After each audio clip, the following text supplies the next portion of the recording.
নমস্কার বন্ধুরা, মিতার কিচেনে আপনাদের সকলকে স্বাগত জানাই। আজকের রেসিপি হলো মটনের পাতলা ঝোল আলু দিয়ে। চলুন রেসিপিটি দেখে নিই।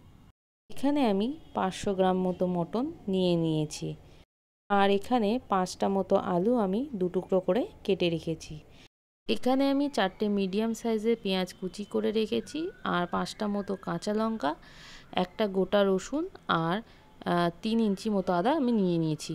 এবার এদিকে কড়াইয়ের মধ্যে আমি দিয়ে দিলাম পরিমাণ মতো সর্ষের তেল। তেলটি গরম হতে দেওয়ার পর আমি এক এক করে আলুগুলোকে কড়াইয়ের মধ্যে দিয়ে দিলাম। এবারে বেশ কিছুক্ষণ এইভাবে নাড়াচাড়া করে নেওয়ার পর দিয়ে দেবো এর মধ্যে হাফ চামচ মতো লবণ, আর দিয়ে দেবো হাফ চামচ মতো হলুদ গুঁড়ো। দেওয়ার পর নাড়াচাড়া করে আমি আলুগুলোকে ভালো করে ভেজে নেব। দেখুন এখানে আমার আলুগুলো ভাজা হয়ে গেছে। এবার আমি আলুগুলোকে এক এক করে কড়াই থেকে তুলে নেব।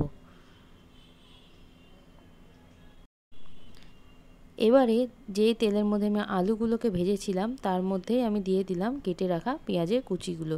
এবারে আমি এভাবে নাড়াচাড়া করে পেঁয়াজগুলিকে ভেজে নেব। এগুলিকে একদম বাদামি করে ভেজে নেওয়ার পর এবার আমি দিয়ে দেবো এর মধ্যে মাংসর টুকরোগুলো, আর দিয়ে দেবো 5টা মতো কাঁচা লঙ্কা। দেওয়ার পর বেশ কিছুক্ষণ আমি এইভাবে নাড়াচাড়া করে নেব। এবার আমি দিয়ে দেবো এর মধ্যে 1.5 চামচ মতো হলুদ গুঁড়ো, আর দিয়ে দেবো 2 চামচ মতো লবণ। এবারে বেশ কিছুক্ষণ এভাবে নাড়াচাড়া করে নেওয়ার পর দিয়ে দেবো এর মধ্যে আদা রসুনের পেস্ট, আর দিয়ে দেবো হাফ চামচ মতো জিরের গুঁড়ো, দিয়ে দেবো 2 চামচ লঙ্কার গুঁড়ো। দেওয়ার পর আমি এইভাবে প্রায় 1 মিনিট মতো নাড়াচাড়া করে নেব। এবারে আমি দিয়ে দেবো এর মধ্যে হাফ চামচ মতো চিনি। চিনিটি দেওয়ার পর আমি বেশ কিছুক্ষণ এইভাবে মাংসটিকে নাড়াচাড়া করে নেব। এবারে আমি গ্যাসের আঁচ লো টু মিডিয়াম ফ্লেমের মধ্যে রেখে ঢাকনা চাপা দিয়ে মাংসটিকে রান্না করে নেব। 10 মিনিট পর আমি ঢাকনাটা সরিয়ে নেওয়ার পর এবারে আমি গ্যাসের আঁচ হাই ফ্লেমে রেখে প্রায় 8 মিনিট মতো মাংসটিকে ভালো করে কষিয়ে নেব। দেখুন এখানে আমার মাংসটি একদম কষানো হয়ে গেছে এবং তেল ছাড়তে শুরু করে দিয়েছে। এবারে আমি দিয়ে দেবো এর মধ্যে গোটা গরম মশলা। এখানে আমি একটা এলাচ, 2টো লবঙ্গ আর সামান্য পরিমাণে দারচিনি বেটে নিয়েছিলাম। নেওয়ার পর আমি 1 মিনিট মতো এভাবে নাড়াচাড়া করে নেব। এবারে আমি 1-2টো লঙ্কাকে এভাবে খুন্তি দিয়ে থেতলে নেব। এবারে আমি আবারও একটু এভাবে নাড়াচাড়া করে নেব। এবারে আমি এইদিকে মাংসটিকে একটি প্রেসার কুকারের মধ্যে দিয়ে দেব,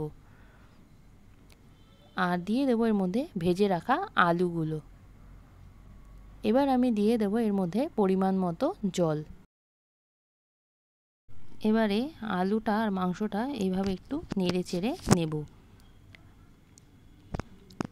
এবারে আমি ঢাকনা চাপা দিয়ে প্রায় 5টা মতো সিটি দিয়ে মাংসটিকে প্রেসারে সেদ্ধ করে নেব। এবার আমি একটা মাংস আপনাদের তুলে দেখাচ্ছি। দেখুন মাংসটা কি সুন্দর সেদ্ধ হয়ে গেছে। এবারে আমি এই মাংস ঝোলটিকে যেই কড়াইয়ের মধ্যে আমি মাংসটি রান্না করেছিলাম তার মধ্যেই দিয়ে দিলাম। আর এখানে যে চর্বি দুটো দেখলেন এটা যেহেতু প্রেসারে দিলে আরও গলে যাবে, তাই এটা কড়াইয়ের মধ্যেই ছিল। দেখুন এখানে আলুটা কি সুন্দর সেদ্ধ হয়ে গেছে। এবার আমি দিয়ে দেবো এর মধ্যে সামান্য পরিমাণে মিট মশলা। দেওয়ার পর ঝোলটিকে এইভাবে একটু নাড়াচাড়া করে নেব। আমি গ্যাসের আঁচ মিডিয়াম ফ্লেমে রেখে ঝোলটিকে প্রায় 1 মিনিট মতো ফুটতে দেব, আর মাঝে মধ্যে এইভাবে খুন্তি দিয়ে নেড়েচেড়ে নেব। এবার আমি দিয়ে দেব এর মধ্যে হাফ চামচ মতো গোলমরিচের গুঁড়ো। দেওয়ার পর একটু এইভাবে নাড়াচাড়া করে নিয়েই আমি গ্যাসের আঁচ বন্ধ করে দিয়ে ঝোলটিকে নামিয়ে নেব। এবারে ঝোলটিকে আমি একটি পাত্রের মধ্যে নামিয়ে নিচ্ছি।